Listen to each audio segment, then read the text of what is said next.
제가 밖에 나갔다 특별히 선교지에 들어갔다 나올 때마다 느끼는 것은 미국에 오면 참 미국이 천국 같구나 하는 걸 여러 번 느낍니다. 그냥 미국에 산다는 것만으로 참 감사할 수밖에 없구나 하는 것으로 참 감사드립니다. 우선은 미국에 있는 공기를 코로 숨 쉬는 것만으로 참 감사하다 하는 생각이 듭니다. 인도에 가서 그 공기를 숨 쉬어보면은 아마 우리 팀이 인도 가 있는 기간 내내 2주 동안 또 제가 마지막으로 쓰던 3주 내내 기상예보를 쭉 보니까 인도는 하루도 빼지 않고 기상예보 내용이 헤이즈였습니다. 부였습니다. 대낮이고 아침이고 저녁이고 부여치 않은 날이 하루도 없었던 것 같습니다. 공기의 질이 정말 너무 낮습니다. 그래서 하루 종일 마스크를 쓰지 않고서는 우리 팀이 살 수 없는 그런 것이었던 것 같습니다. 그래서 인도 공기 안 좋다 그랬더니 마지막 주에 우리 선교단체 들어가서 강의하는데 저를 섬겼던 간사 선교사님 중에 젊은 분 한 분이 그러는 거예요. 아니요, 한국보다 좋습니다. 그래요. 그래서 한국이 더 좋지 않습니까? 아니요, 인도는 큰 먼지인데 한국은 미세먼지가 많아서 알러지가 있는 저는 한국에서는 코 수술도 받고 너무 괴로웠습니다.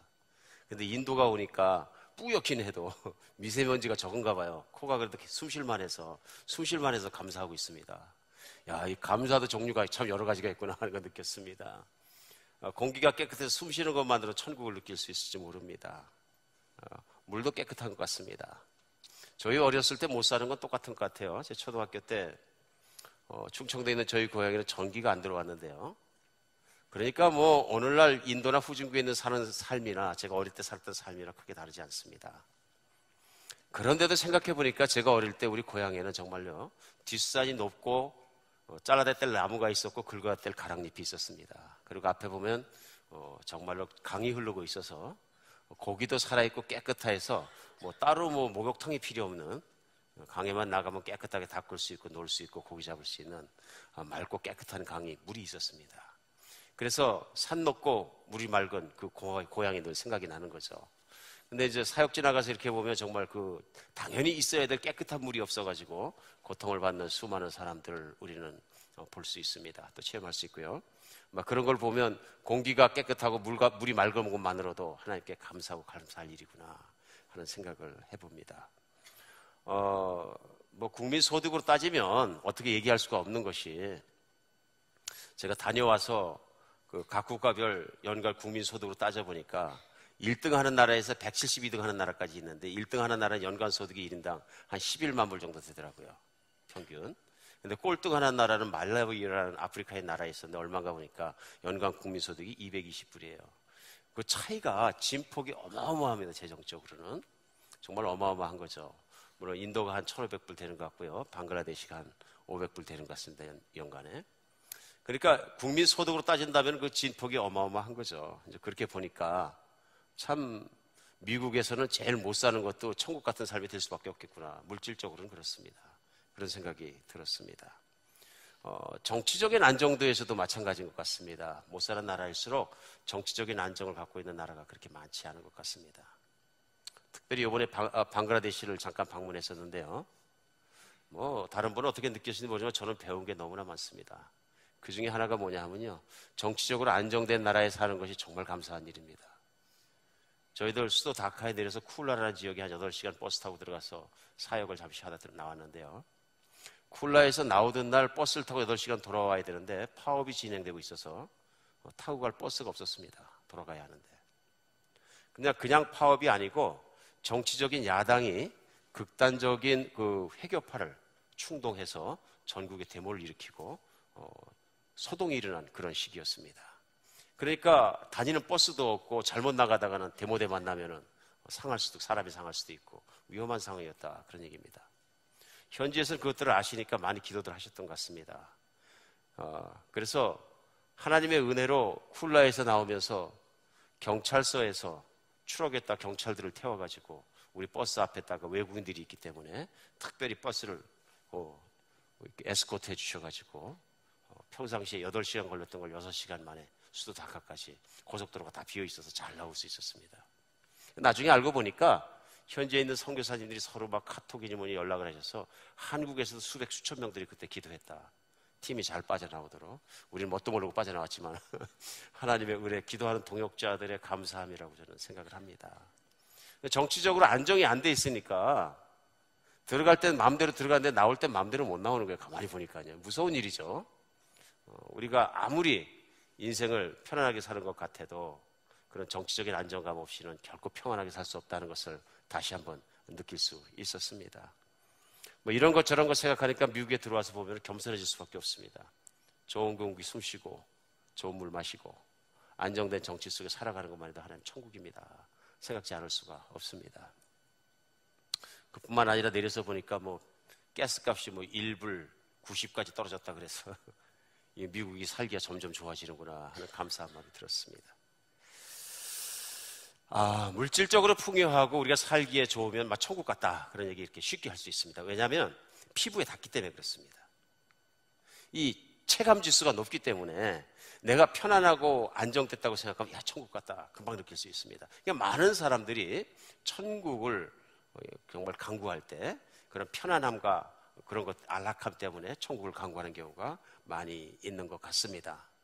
그러나 예수님이 이 땅에 오셔서 그것과는 또 전혀 다른 말씀에 천국을 말씀하셨습니다. 그래서 신앙생활을 하면서 우리가 천국이라는 것, 하나님의 나라를 헷갈리면 헷갈릴수록 신앙생활이 엉망진창이 되는 것을 볼 수 있습니다. 이게 저희만 해도 이렇게 못 사는 나라나 선교지나 제3국이나 이런 데를 다녀오고 나서 보면 어휴 천국이야 금방 느껴지거든요. 이만큼 우리가 살아가는 환경은 또 우리가 살아가는 피부에 맞닿는 이런 모든 그 삶의 조건들은 설득력이 강한 것 같습니다. 굉장히 강한 힘을 가지고 있습니다.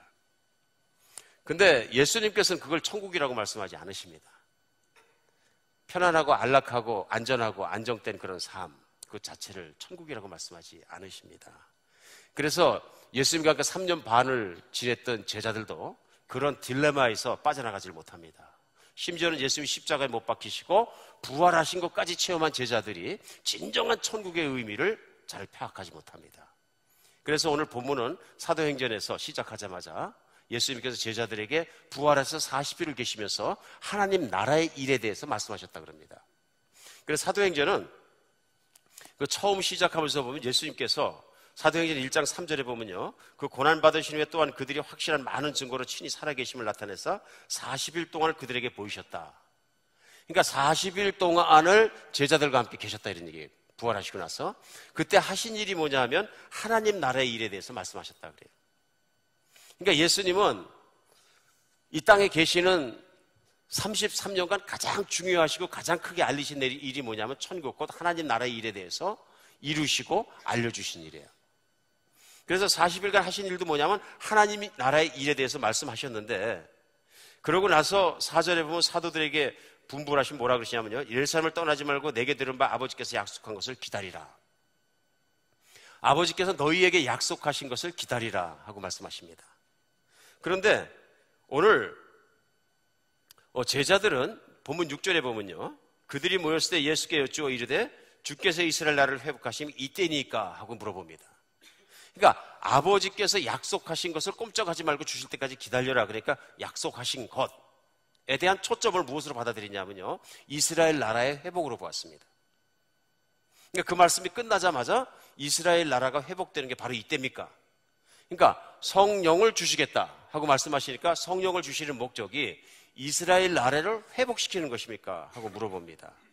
이때 제자들이 이스라엘 나라를 회복시키는 것입니까? 하고 물어본 것은 뭐냐면 우리가 아는 것처럼 2000년 전에 이스라엘이 예수님이 계시는 동안에 로마라는 한 제국의 속국이 되어 있었고, 그래서 주권도 없었고 아무것도 없었고 핍박받는 민족이었고 가난하게 사는 민족이었습니다. 그러니까 하나님이 선택한 나라이기 때문에 이스라엘이 세계의 최고로 강한 나라가 되어야 하는데 세계에서 최고로 힘이 없는 나라가 되었기 때문에 그들은 불행하다고 늘 생각하고 있었던 거예요. 그래서 그들이 행복해지고 만족하고 하나님의 나라가 이루어지게 되면 어떻게 되냐면 이스라엘 나라가 당연히 세계 최강의 나라가 되고 이거 바뀌어야 된다는 생각을 가지고 있었던 것입니다. 이것은 하나님의 나라가 임할 때는 사회적으로 임하고 세계적인 이런 어떤 정치적으로 임하고 이런 모든 모습으로 임해야 된다고 철저하게 믿고 있었던 거예요. 이런 사회적인 관점, 세상적인 관점이 없어지지 않으니까 예수님의 말씀을 깨닫지 못합니다. 그러니까 예수님께서 성령을 받을 때까지 꼼짝 말고 여기 있으라 그러니까 성령이 내리면 그때가 바로 이스라엘 나라가 회복되어 세계에서 가장 강한 나라가 되는 때입니까? 하고 물어보는 겁니다. 이게 정말로 예수님과 얼마나 큰 견해의 격차를 가지고 있느냐 하는 것을 예수님이 승천하시기 직전까지도 우리는 느낄 수 있습니다. 그러자 예수님께 대답은 이때가 바로 바뀌는 때입니까? 여쭤보니까 예수님의 대답은 간단합니다. 그것은 너희가 상관할 바가 아니다. 물어볼 필요도 없고 말할 필요도 없다, 이런 말씀입니다. 예루살렘을 중심으로 해서 이스라엘 나라를 구약에 약속된 대로 언제 회복시킬 건가 하는 것은 하나님 아버지께서 알아야 하실 것이지만 그것은 너희들의 관심 쓸 필요가 없다, 이런 말씀입니다. 얼마나 이 시각의 차이가 큰가 하는 것을 우리가 금방 느낄 수 있습니다. 제자들이 생각하는 하나님의 나라와 예수님이 말씀하시는 하나님의 나라의 진폭이 얼마나 큰 것을 우리는 금방 느낄 수 있다 하는 얘기입니다. 우리는 금년도 연초부터 시작해서 우리는 천국을 누리는 사람이 되자 하고 끊임없이 우리가 말씀 나누고 있습니다. 지난 2주간도 주일날 제가 뵙지 못했기 때문에 돌아와서 말씀 전하면서 첫 번째 우리 하나님 나라에 대해서 먼저 제가 붙잡기 원합니다. 왜냐하면 예수님의 가장 큰 관심사이시고 지금도 우리를 위해 기도하시는 내용이고 우리가 천국을, 하나님의 나라를 이 땅에서 누릴 수 없다면 우리의 신앙생활은 있는 그대로 말씀드리면 헛것입니다. 심지어는 구원을 받지 못했을지도 모릅니다.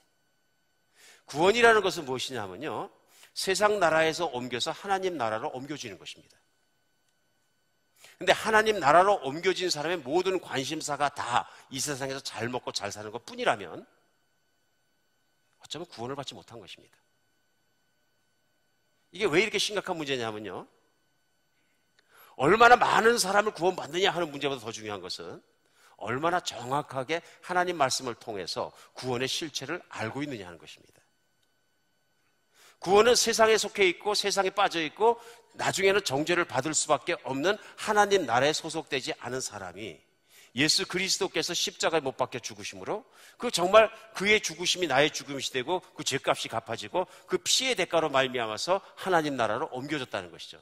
하나님 나라로 옮겨졌다는 얘기는 무엇이냐면은 과거에는 내 뜻대로, 내 마음대로, 내 판단대로, 내 결정대로, 내가 좋아하는 대로 인생을 살아왔는데 더 이상 그렇게 살지 않고 이제는 하나님 나라에 소속된 하나님의 자녀로 살아간다는 얘기죠.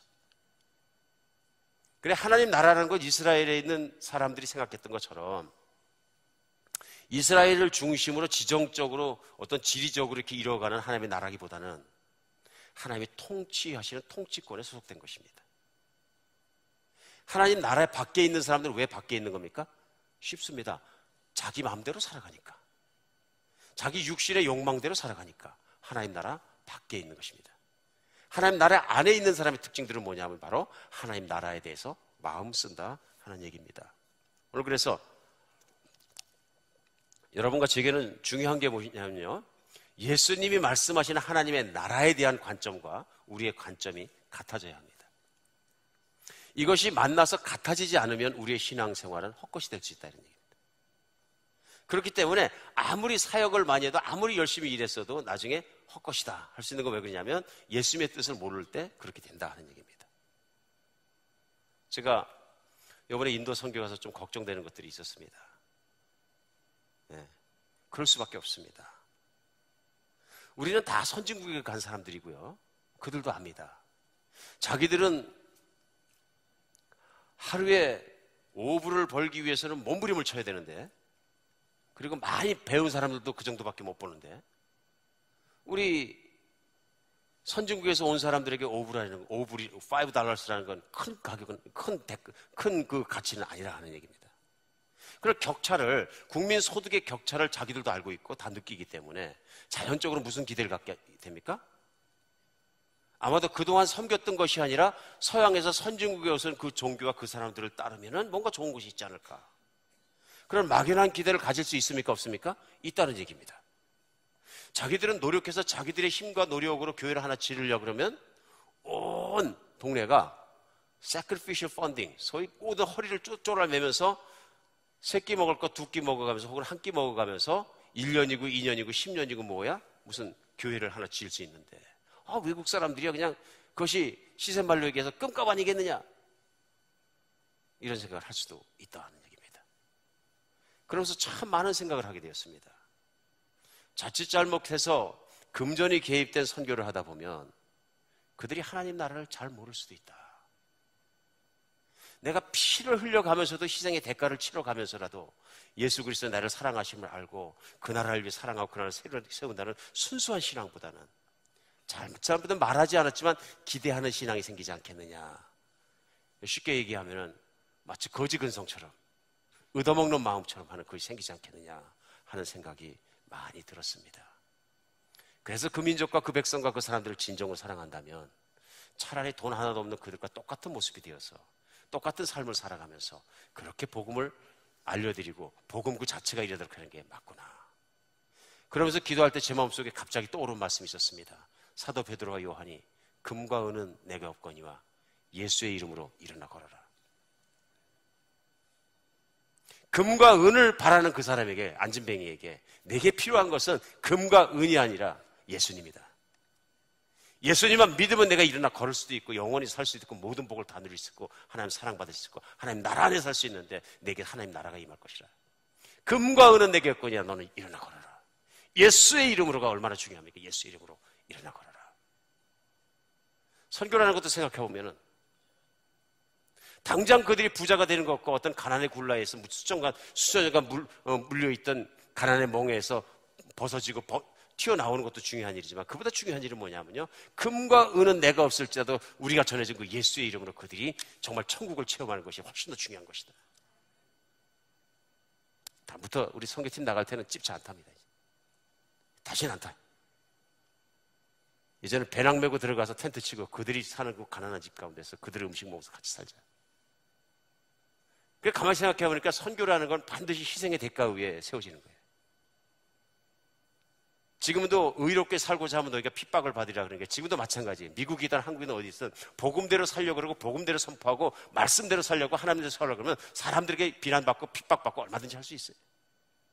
그 당연한 희생의 대가고 치러야 되는 거예요. 단기 선교 갔다 오니까 몸살이 났다. 당연한 거죠.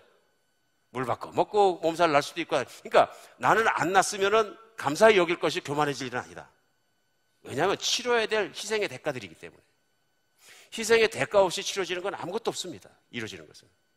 그러면 누군가는 내려놓고 희생을 치러야 되기 때문에 우리가 치른 희생의 대가라고 생각한다면, 우리가 그를 사랑한다면 우리의 높이에서 가지 말고 그들의 눈높이에서 가는 것도 맞다는 거예요. 그리고 그들도 알아야죠. 금과 은이 없어도 우리를 환영할 것인지. 맞습니까? 우리 안에 있는 예수 그리스도의 향기 때문에, 우리 안에 있는 예수 그리스도의 그 힘 때문에, 예수 그리스도의 능력 때문에, 예수 그리스도의 모든 복음 때문에 환영받을 수 있는 여러분과 제가 되었으면 좋겠습니다. 성령만 의지하고 예수만 의지할 때 하나님 나라는 보이기 시작합니다. 제자들이 자꾸 다른 능력, 다른 권력에 의지하는 것이 있으니까 성령이 너에게 임하실 때까지 기다려라. 이 세상의 모든 일을 이루는 것은 바로 성령의 능력이라는 걸 예수님 다시 한번 강조하는 것이 오늘 본문 내용입니다. 그런데도 불구하고 제자들은 자꾸 이스라엘 나라가 세계 최강의 나라가 되는 것이 바로 성령이 임하실 때입니까 하는 착각을 가지고 있었다. 하나님은 그런 제자들을 버리지 않으시고 성령을 보내주신 것뿐만 아니라 그들에게 핍박을 주십니다. 내가 너희에게 성령을 주는 것뿐만 아니라 겸하여 핍박까지 복으로 주리라. 그럼 많은 사람은 핍박이 무슨 환난이 무슨 복인가 그러잖아요. 예수님 분명히 복이라고 말씀하십니다. 그래서 예루살렘 교회가 수만 명이 되고 대형 교회가 되고 요즘 같으면 대블레싱이라고 생각하는데 하나님은 그걸 아주 그냥 질끈 두드려 패셔가지고 몇 명도 서로 모일 수 없을 만큼 핍박을 심하게 받게 하시고 전 세계로 흩어지게 하십니다. 순교하게 하시고요. 그러니까 현실적으로 보면 마치 교회가 세상에서 저주받은 같은 모습으로 변해버립니다. 저주가 아닙니다. 그래서 주님이 말씀하신 대로 결국은 그들이 퍼져서 예루살렘과 온 유대와 사마리아와 땅끝까지 이르러서 예수를 전파하는 초기 교회의 시대가 시작된 것입니다. 오늘 여러분과 제가 살아가면서 다른 건 몰라도 오늘 본문 가운데서 우리 분명한 거 깨닫고 살아갔으면 좋겠습니다. 우선은 하나님 나라, 이 세상 나라가 아니고 진짜로 이 땅에 이루어지는 하나님 나라를 사랑하는 천애국자가 되었으면 좋겠습니다. 하늘나라를 사랑하는 하나님이 통치하시는 그 나라, 오죽하면 예수 그리스도 우리 주님께서 주기도문을 가지시면서 하늘에 계신 우리 아버지여, 그 이름이 거룩히 여김을 받으시며 하나님의 나라가 이 땅에 임하시며 그 나라에 대해서 간절히 소원하시겠어요. 지금도 보좌에서 예수님이 기도하시는 내용은 그것입니다. 아버지의 나라만을 생각하는 제자들이 일어나게 하시고. 맞습니까? 저는 분명한 예수님의 소원이라고 믿습니다. 그래서 세상 살아가면서 우리 주님의 뜻을 사랑하고 주님의 뜻을 또 주님의 나라를 사모하고 그 나라를 이루어가는 여러분과 제가 되었으면 좋겠습니다. 세상이 아무리 힘들어도, 세상이 아무리 거칠어도, 세상의 파도가 아무리 도전을 해도 우리가 놓치지 않는 것은 무엇이냐면 예수 그리스도께 주신 하나님의 나라입니다. 우리가 하나님의 나라의 백성 됐다는 것을 잊지 않고 주님의 나라를 사랑하는 여러분과 제가 되었으면 좋겠습니다. 천국은 내가 죽어서 가는 곳이 아니라 언제요? 예수 믿는 순간 들어가는 것입니다. 예수 믿는 순간부터 나는 하나님 나라의 백성이 되었기 때문에 이제부터 하나님 나라의 백성답게 사는 것입니다. 하나님 나라의 백성의 타당한 태도는 뭐냐면요, 하나님 나라를 내 육신보다, 내 어떤 것보다 더 사랑하는 것입니다. 늘 하나님 나라를 사랑하며 살아가는 여러분과 제가 되었으면 좋겠습니다. 그렇게 살아가는 사람도 궁궐이어도 좋고 초막이어도 좋습니다. 잘 살아도 좋고 못 살아도 괜찮습니다. 힘들어도 괜찮고 좀 어쨌든 환란이 있어도 괜찮습니다. 그래서 찌푸린 얼굴을 펴고 어깨를 치어 올리고 가슴을 쫙 펴고 살아가는 이유는 천국에 소속되어 있기 때문에 그렇습니다. 그러나 세상에 있는 세상의 기준대로 내 기분이 오르락 내리락하고 낙심하고 기뻐하는 것이 왔다 갔다 한다 그러면 나는 한번 생각해 봐야 됩니다. 나는 천국의 다스림을 받고 있는가? 내가 진정으로 사랑하는 건 하나님의 나라인가? 아니면 세상 나라인가? 우리 여러분과 제가 하나님의 나라와 세상 나라 사이에 살아가면서 포기하지 않는 여러분이 되었으면 좋겠습니다. 세상에 나가서 열심히 일하는 이유는 하나님 나라를 세상 가운데 이루기 위해서 열심히 일합니다. 하나님을 사랑하기 때문에, 하나님 나라를 사랑하기 때문에요. 그래서 세상 때문에 울고 웃는 삶은 오늘 우리도 끝냈으면 좋겠습니다. 만약 제자들이 끝까지 이스라엘 나라를 회복하는 것이 이때까지입니까 하고 그 정도의 세계관을 가지고 믿음의 관점을 가지고 계속 살아간다 그러면 이 이스라엘 나라가 회복되고 안 되는 것에 따라서 왔다 갔다 하겠죠. 우리는 기억합니다. 저희 떠나온 대한민국에 일제 강점하에 있을 때 수많은 애국지사들이 기독교인이었습니다. 소위 먼저 기독교 학교에 들어가고 먼저 눈이 뜨인 사람들이 애국자들이 되고 독립운동을 했기 때문에요. 그분들이 기독교인이기 때문에 애국운동을 했습니다. 또 그리고 구국운동을 했고요. 근데 그분들의 인생의 목적이 대한민국의 독립이고 하나님 나라에 관심이 없었다면 그 사람은 애국자일지는 모르지만은 이 땅의 애국자이고 하나님 나라 백성은 아닙니다. 그러나 하나님 나라를 너무너무 사랑했기 때문에 그 불의와 싸워서 일본의 압제와 싸워서도 내가 목숨을 아끼지 않을 만큼 주님을 위해 싸웠다면 그 사람은 천애국자, 하늘나라의 애국자입니다. 오늘 우리는 그 구분을 한번 잘 생각해 보아야 합니다. 그래서 세상을 살아가면서도 하나님 나라를 그렇게 뜨겁게 사랑하는 여러분과 제가 되었으면 좋겠습니다.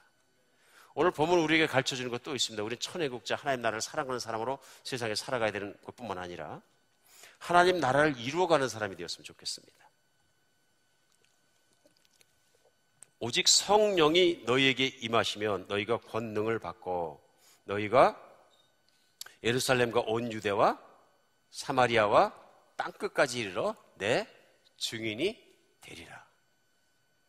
이 말씀이 당시의 제자들에게만 중요한 것이 아니고요. 착각한 제자들에게 분명하고 확실하게 하나님 나라가 일어나는 것을 얘기합니다. 성령이 너희에게 임하면 너희가 힘을 얻고 그 힘을 가지고 뭐 산다고요? 현재 있는 예루살렘과 바로 그 옆에 있는 온 유대 땅과 유대 땅을 넘어서서 있는 사마리아 땅과 그 사마리아 땅 바깥에 있는 땅 끝에까지 가서라도 내 증인이 돼. 누구 증인이요? 예수 그리스도의 증인, 그 십자가에 죽으시고 부활하신 예수님의 사역과 예수님의 증인이 된다 하는 것을 다시 한번 확인시켜 주시는 것입니다. 하나님의 나라는 이 복음이 전해지는 것에 따라서 확정됩니다. 복음이 전해지지 않으면 하나님의 나라는 확정되지 않습니다. 우리 하나님의 나라에 소속된 하나님의 백성들의 한 사람 한 사람 모두는 이 복음을 전하는 증인으로 부르심을 받았습니다. 만약에 복음을 전하지 않는다면 하나님 나라에서는 결코 하나님 나라의 일원으로 살아갈 수가 없는 것입니다. 그래서 많은 분들이 이런 말씀에 부담을 느낍니다. 나는 전도하기 싫은데, 나는 선교하기 싫은데, 그냥 구원만 받았으면 좋겠는데. 그럼 한번 생각해 보십시오. 나는 구원받았지만 아직 구원받지 못하고 하루에도 수천 명씩 지옥으로 떨어져야 되는 사람들이 있다는 것입니다. 그런데도 불구하고 나는 구원받았으니까 됐는데 하는 생각을 가지고 있다면 과연 진실로 내가 예수 그리스도의 복음을 아는 사람이고 누리는 사람인지 한번 생각해 보셔야 한다는 것입니다. 오늘 그래서 우리가 생각해야 되는 건 뭐냐면요, 나는 하나님 나라를 사랑하는 사람일 뿐만 아니라 그 하나님 나라를 이루어가는 사람이 되었으면 좋겠습니다. 천국은 돈으로 가는 나라가 아닙니다. 천국은 지식으로 가는 나라도 아니고요, 천국은 내가 어떤 무엇을 열심히 해서 뭘 달성해서 가는 나라도 아닙니다. 천국은 믿음으로 가는 나라입니다. 하나님이 다스리는 나라에 믿음으로 들어갔으면 이제 믿음을 갖지 못한 사람들에게 믿을 수 있도록 복음을 전해줘야 합니다. 복음이 없으면 아무것도 아닙니다.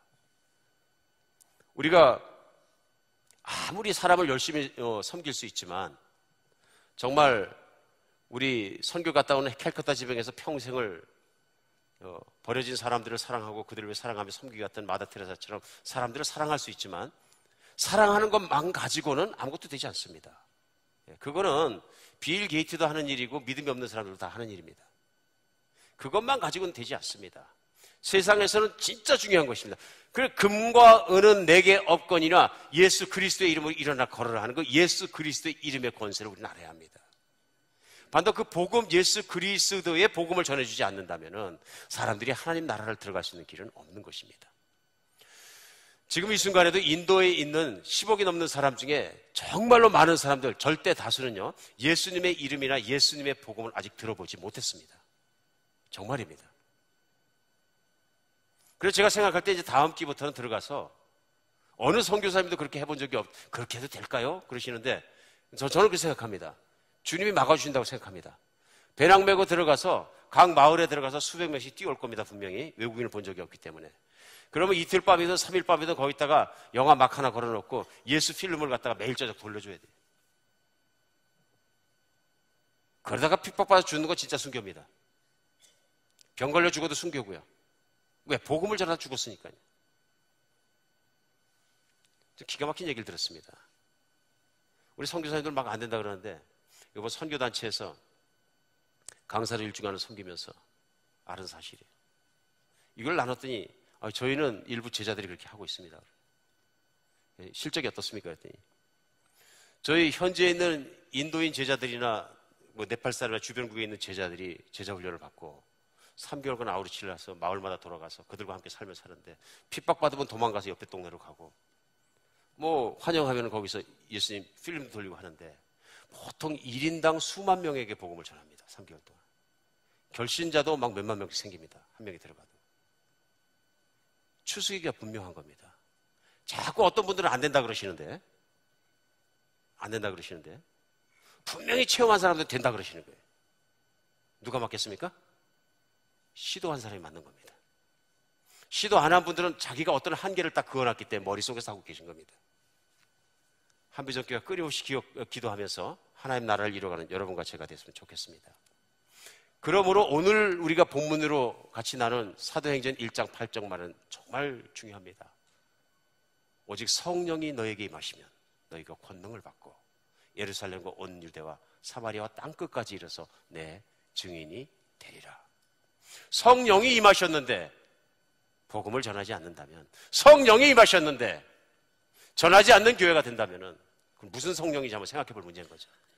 성령이 이 땅에 오셔서 하시는 가장 큰 일이 뭡니까? 예수 그리스도를 나타나게 하시고 예수 그리스도의 복음을 전하시고 그 복음으로 말미암아 하나님의 나라를 이루어가는 것이죠. 그러니까 21세기에 우리 교회가 얼마나 나약해졌느냐 하면요, 성령의 능력을 완전히 착각해. 내만 행복하면 되는 것처럼 착각할 정도로 착각해. 성령의 충만함을 받았는데 튀어나가고 싶고 전하고 싶지 않고 그런 문제가 있는 거예요. 잘못 배운 겁니다. 그런 성령의 능력을 늘 받는 여러분과 제가 됐으면 좋겠습니다. 성령으로 충만해져서 예수 그리스도의 복음으로 충만해지고 내가 전하지 않고 견딜 수가 없습니다라는 하나님의 은혜가 흘러넘치는 여러분과 제가 됐으면 좋겠습니다.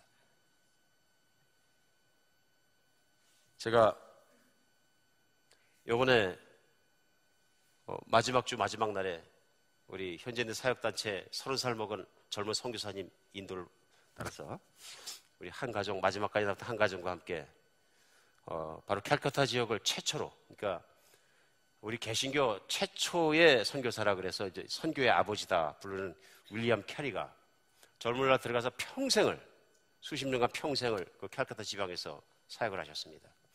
그래서 그분의 무덤과 사역의 흔적들이 거기 다 남아 있습니다. 250년 전의 그 모든 내용들이. 그분의 그 세웠던 교회와 지금도 운영되고 있는 신학교와 이제 그 무덤을 가게 됐는데요. 그 무덤에 보니까 풀을 안 쳐가지고 풀이 뭐 무릎까지 차는 것 같았습니다. 그럼에도 불구하고 무덤은 잘 만들어서 이렇게 있었고, 그 부인의 무덤과 사모님 무덤과 또 어릴 때 죽었던 아들의 무덤과 아버지의 대를 이어서 미얀마에서 선교하다 물에 빠져 죽어서 시신은 없지만 그 또 사역하다 선교하던 아들의 무덤과 다 같이 우리 윌리엄 캐리 선교사님의 무덤이 거기 있었습니다. 무덤 앞에 앉아서 기도했습니다. 기도하면서 하나님, 참 인생에 태어나서 하나님 만나고 은혜 받는 것도 중요하지만 내가 뼈를 어디다 묻을 것인지 사명지를 받는 것도 참 중요하다고 마음에 듭니다. 참 이런 좋은 귀감들을 가슴에 담게 도와주시옵소서. 거기서 기도했던 기억이 납니다. 윌리엄 캐리가 참 위대한 일을 많이 하셨고 선교의 새 장르를 열으셨지만 그 옆으로 갔는데 그 옆에 저 조그만 무덤이 하나 있는 거예요. 그런데 그때 안내를 하고도 선교단체 젊은 선교사, 한국에서 오신 청년이 하는 얘기가 뭐냐면요, 저는 옆에 있는 무덤 때문에 더 은혜를 많이 받고 그분을 연구합니다. 그러는 거예요. 그래, 그럼 그분에 대해서 아는 대로 좀 설명을 해주셔. 나는 아는 게 하나도 없어요. 윌리엄 캐리는 저도 알고 많은 사람도 알지만 그 옆에 있는 사람은 마시만 윌리엄 워드라는 분인데요. 도대체 이분이 어떤 분입니까? 그러니까 그 젊은 선교사님이 설명해 주신 거예요. 이분은 제가 연구하고 참 은혜를 많이 받는 분인데요. 윌리엄 캐리가 딱 한 번 영국을 간 적이 있습니다. 근데 거기에서 이 마시모 윌리엄 워드라는 사람을 만납니다. 이분이 청년이었었는데요. 윌리엄 캐리가 물어봅니다. 당신은 뭐 하고 있습니까? 생업이 무엇입니까? 물어보니까 나는 출판사 인쇄공입니다 하고 얘기합니다. 그러니까 윌리엄 캐리가 얘기합니다. 평생을 그것만 하다가 죽을 겁니까? 그 말을 한마디 하고 헤어졌습니다. 그것이 윌리엄 캐리와의 만남의 전부입니다. 윌리엄 캐리 인도 가버렸고 아무것도 없었습니다. 근데 그 말이 그 청년의 마음속에 떨어졌습니다. 평생을 윤정기 앞에서 인쇄만 돌리다가 나는 죽을 것인가? 이것이 내 인생의 모든 것인가? 이게 거룩한 불만족이 들어오기 시작한 거예요. 이게 내 인생의 의미인가? 이렇게 살다가 죽는 것이 인생의 의미인가? 하는 것에 대해서 계속 고민하다가 불과 얼마 안 돼서 사직을 하고 인도를 들어오게 됩니다. 인도에 들어와서 윌리엄 캐리가 번역한 성경들을 출판하기 시작합니다. 수년에 걸쳐서 윌리엄 캐리가 번역한 그 번역한 걸 출판하다가 출판소에 불이 납니다. 모든 것이 다 없어지고 원고도 타 없어서 다시 작업을 시작해야 되는데 윌리엄 캐리 자신조차도 절망해서 포기하고 싶어지는데 바로 이 청년 마시마 윌리엄 워드라는 사람이 본국 영국을 뛰어다니고 사방을 뛰어다니면서 기금을 모읍니다. 돌아와서 그것을 다시 찍습니다. 그리고 윌리엄 캐리의 용기를 북돋아 줍니다. 아무도 모르지만, 사람들은 이름도 모르지만, 흔적도 없지만 그는 그렇게 부르심에 뼈를 묻습니다. 그런 말미암아서 성경이 인도의 각 종족의 언어별로다가 출판되기 시작하고 배급되기 시작합니다. 저도 이번에 마시마 윌리엄 워드라는 사람은 처음 알았지만 많은 사람이 아냐 모르느냐 하는 것도 그리 중요하지 않습니다. 하나님은 아십니다. 저는 그래서 그 정말 한국에서 30살 먹은 젊은 선교사의 마음을 울렸던 마시마 윌리엄 워드, 그의 인생처럼 나를 인도해줬던 그 정말 청년 선교사도 많은 사람의 인생에 도전을 주겠구나 하는 기대를 갖게 되었습니다. 나이 30살에 세상에서 하고 싶은 일이 얼마나 많습니까? 이제 4월 달이면 결혼한다 그러는데요. 세상에서 갖고 싶은 것도 얼마나 많겠습니까? 그거 다 내려놓고 가서 거기서 선교할 수 있는 그의 모습이 너무너무 좋아 보였습니다. 사랑하는 여러분, 인생을 살아가면서 무엇을 추구하십니까? 우리 인생을 살아가면서 정말 알아야 되는 게 뭐냐면요, 매일 똑같은 일을 하면서 우리 거룩한 불만족이 없는가 한 번씩 생각해 봐야 합니다.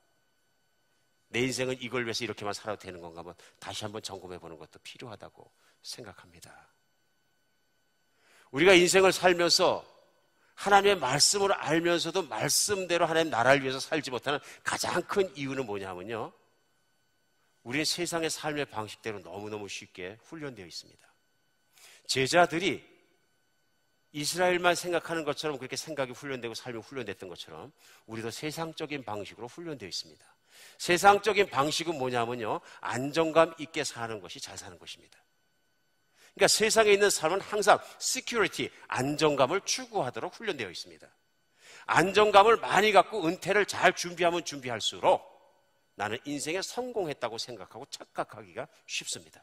하나님의 나라의 일은 리스크 테이킹입니다. 위험 부담을 잘 소화하면 소화할수록 하나님 나라를 할 수 있어집니다. 리스크를 테이크하시기 바랍니다. 한비전교회 이효셉 목사가 가장 교회 중에서 안정된 삶을 살고 있다면 그것도 문제는 있다고 생각합니다. 저도 리스크 테이킹 하겠습니다. 사람들이 뭐 찬양한다고 평판이 좋아진다고 말씀 전하지 않겠습니다. 살기가 편안하다고 말씀 전하지 않겠습니다. 저도 그렇게 살기를 원합니다. 예수님은 엄청난 위험 부담을, 심지어는 십자가 못 박혀 죽을 수밖에 없는 천국의 복음을 전할 때 저항의 세대에게 부닥친다는 걸 알면서도 그 일을 하셨던 분이시고요. 오늘 바로 사도행전에 나와 있는 제자들은 성령을 받고 난 이후에는 그런 일을 하다가 십자가에 못 박힌 사람들입니다. 순교한 사람들입니다. 똑같이 여러분과 제가 이 복음을 들고 리스크를 테이킹하는 여러분과 제가 되었으면 좋겠습니다. 나는 평생 돈 벌어먹고 죽을 돈이 준비가 안 됐기 때문에 선교 못 나가.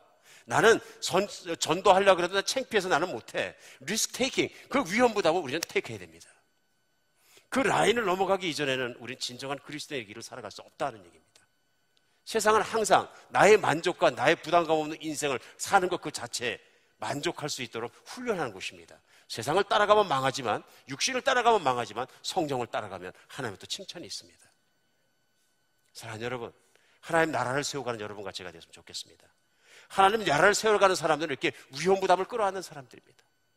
물론 이번에 팀이 나갔다 왔지만 여기서 기도해 주시고 재정을 후원하시고 하는 분도 훌륭하고 중요한 분들이지만, 이분들이 나가면서 재정의 리스크를 안아야 되고, 직장 생활의 리스크를 안아야 되고, 건강의 리스크를 안아야 되고, 그 리스크는 안아야 되는 것입니다. 하나님의 보호하시니까 이런 리스크가 없을 것이다. 저는 그런 거짓말을 안 하겠습니다. 왜냐하면 그건 거짓말이기 때문입니다. 하나님의 일을 있는 그대로 따라간다는 건 위험할 수 있습니다. dangerous. 올해 마지막 주에 젊은 선교사들 몇 명을 모아가지고 훈련시키는 훈련소에 가서 일주일간 말씀을 전하고 왔는데요. 그 베이스를 리더하던 디렉터가 젊은 분이신데 이렇게 나오시더니 You are all dangerous people. 그러는 거예요. 예수님의 제자들은 dangerous한 people들이라 그러는 거예요. 그러니까 dangerous 안 해지면 세상을 복음을 전하고 요동시킬 수 없다. 참 마음에 닿는 얘기였습니다. Be dangerous. 세상을 요동하고 세상을 흔들고 세상을 변화시킬 수 있는 사람들, 복음을 나르고 하나님 나라를 일으킨 사람들은 세상의 시각에서 봤을 때는 dangerous, 위험한 사람들입니다. 왜냐하면 생명을 잃어버리는 위험 부담까지도 과감하게 끌어안는 사람들이거든요. 정말 여러분과 제가 금년도는 그렇게 살았으면 좋겠습니다. 그래서 복음이 필요하다면, 도움이 필요하다면, 예수님의 말씀이 그러하다면 우리가 정말 다 같이 모여서 다른 도시 가서 복음을 전하기도 하고, 또 우리 동네에 복음을 전하기도 하고, 우리의 예루살렘과 우리의 유대와 우리와 사마리아와 우리의 땅끝까지 나가서 늘 복음만 전하는 여러분과 제가 되었으면 좋겠습니다. How many? 교회 몇 명이 참석하냐, 그것도 중요하지 않습니다. 여러분, 진짜로 예수님께 헌신된 사람 100명만 있으면 온 세계를 흔들 수 있습니다. 레닌이라는 공산주의 운동을 시작한 사람이 자기를 따르던 12명에서 14명 되는 사람을 앞에 놓고 얘기했습니다. 죽음을 두려워하는 사람 100명만 달라. 그럼 세계를 변화시키겠다. 그랬더니 공산주의 이론을 가지고 그 사람이 그 말이 떨어지기가 무섭게 한 세대가 가기 전에 세계 3분의 2가 공산화되어 버렸습니다. 이게 목숨을 거는 사람들에 의한 위험함입니다. 잘못된 것이지만 이슬람이 극단파들이 목숨을 걸기 시작하니까 숫자가 불금듯이 번지는 겁니다. 예수께 목숨 건 사람들이 필요한 시대입니다. 이대로는 안 된다고 생각합니다. 우리 교회가 해왔던 대로, 우리가 살아왔던 대로 이대로는 안 됩니다. 우리 더욱더 예수께 목숨 걸고 하나님 나라에 목숨 거는 여러분과 제가 되었으면 좋겠습니다. 극단주의라고 생각해 주지 않았으면 좋겠습니다. 이것은 말씀이고 우리는 그 길을 걸어서 살아가야 합니다. 그것이 무엇이든 우리 예루살렘과 우리의 온 유대를 우리가 그렇게 말씀 전하며 땅끝까지 나가는 여러분과 제가 되었으면 좋겠습니다. 일시적인 감정도 아니고 일시적으로 우리가 하는, 흥분해서 하는 일도 아니고 우리가 늘 삶의 태도나 우리 자세가 그렇게 살아가는 정말 위험한 그리스도인, 레디컬한 그리스도인이 되었으면 좋겠습니다. 기도하겠습니다. 예, 하나님, 저희가 세속적이거나 세상적인 관점을 갖지 않도록 도와주시옵소서. 아무리 오랜 동안 세상에서 훈련됐다 할지라도 세상의 풍조나 관점을 그대로 갖지 않게 하여 주시옵소서. 이 시간 성령의 능력으로 우리 영안을 열어주시어서 예수님이 돌아오시는 것과 하나님의 나라가 열방 가운데 이렇게 이루어져가는 것을 저희가 보게 하여 주시고 믿게 하여 주시고 이 시대를 분별하게 하여 주시옵소서. 나태해지지 않도록 도와주시고 오늘이라도 돌아오실 예수 그리스도 우리 주님을 바라보면서 우리 손에 맡기신 마땅히 복음 전하는 그 일 증인의 삶을 살게 하여 주시옵소서. 성령으로 충만케 하여 주시고 진리로 충만케 하여 주시어서 하나님의 능력과 그 진리만이 우리를 다스리게 하여 주시옵소서. 그리스도 예수 이름으로 기도합니다.